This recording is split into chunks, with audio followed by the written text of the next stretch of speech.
Hi, hello, my name is Gomer Joseph. I hope you've all been having a great day so far. Welcome back to another True Crime Tuesdays video. If you are new, I welcome you.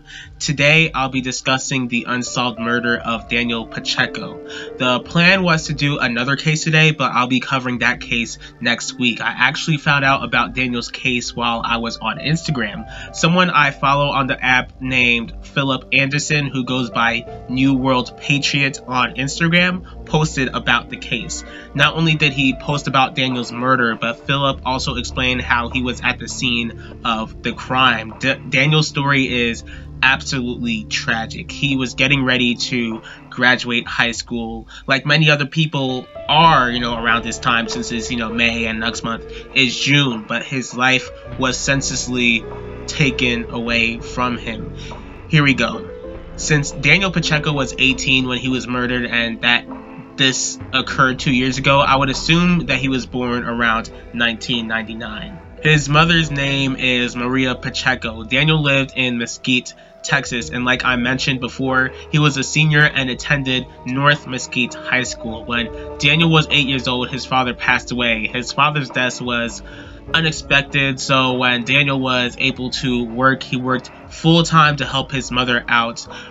And, he was doing this while he was doing school at the same time, so it must have been rough on him. People who knew Daniel described him as someone who was kind, calm, loved to laugh, easy to talk with. People just loved being around him. And people remember Daniel for his big smile. On April 1st, 2017, Kevin Salazar hosted a party which was actually intended to be a small party. Because of social media, more people arrived at this party than expected. About 100 people arrived at this party. Now, this party took place outside of the house in a small backyard. Like I mentioned in my last video regarding the Eric Cross case, underage drinking occurred at this party. Pretty much as the teens were partying, drinks were thrown at a crowd of people. Individuals were not okay with this. They began to get irritated. As they were getting irritated, pushing and shoving began to occur. Of course, with the influence of underage drinking and irritation, a fight was pretty much breaking out. Phillip described in his Instagram video that as he was breaking up the fight, gunshots were fired. As people at the party heard the gunshots, the whole crowd began to scatter. Seth Glassock, who came to the party with Phillip since they were friends, noticed a guy with a white t-shirt bleeding on the ground. Eventually, they realized it was Daniel. Seth stayed by Daniel's side by telling him to keep breathing and how everything would be okay. Unfortunately, as Daniel was in surgery for a few days, he tragically passed away.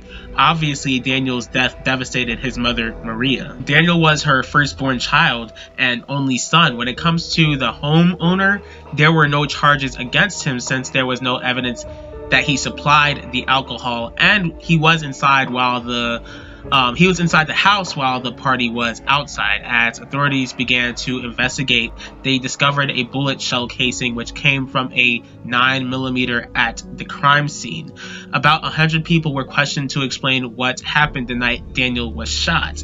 From what the witnesses stated, Daniel had no known enemies, so police came to the conclusion that Daniel was randomly shot, but none of the witnesses mentioned anyone as a suspect. What Phillip explained on Instagram was that he believes about half the people who were at the party knew who killed Daniel. He also believes it was gang related because of how certain people were talking, but he does not know them at all. It's been 2 years and there's still no lead on who could have murdered Daniel. His mother finds it unspeakable that someone would take her baby's life away from him, but she does have faith that her son's murder could eventually be solved. I just want to say that Phillip didn't really know much about Daniel. They weren't close, but he was man enough to give police the information that they needed to know. So if anyone is watching this video and knows exactly what happened, you're encouraged to call the Mesquite Police Department. Their number is 972-285-6336. You can earn a reward, but if you don't feel like telling the police, then Phillip has made it known that you can give him the info that you know and he will tell the police himself. You can contact him on Instagram at New World Patriot. I'll leave the information in the description box. Overall, this murder should have never occurred at all. Like I mentioned before, Daniel was a senior getting ready to graduate high school and move on with his life. Unfortunately, a certain individual or individuals couldn't control themselves and took this young man's life for nothing. I pray for Daniel's family, and I pray that one day justice will be done. The God that I serve, the God of the Bible, is a God of justice, and he will make sure that justice is served. For anyone who is a teen watching this, if you know that a party will include underage drinking, or you don't even know who exactly will be there, I plead with you to stay away from that party. All it brings is trouble. That's all I've got to say. If you liked this video, please click the like button. If you'd like to see more true crime videos from me, please feel free to subscribe and click the bell to be notified about the next video. If you got any thoughts on this case, please share your thoughts in the comments section. I'll see y'all next week for True Crime Tuesdays. Talk to y'all later.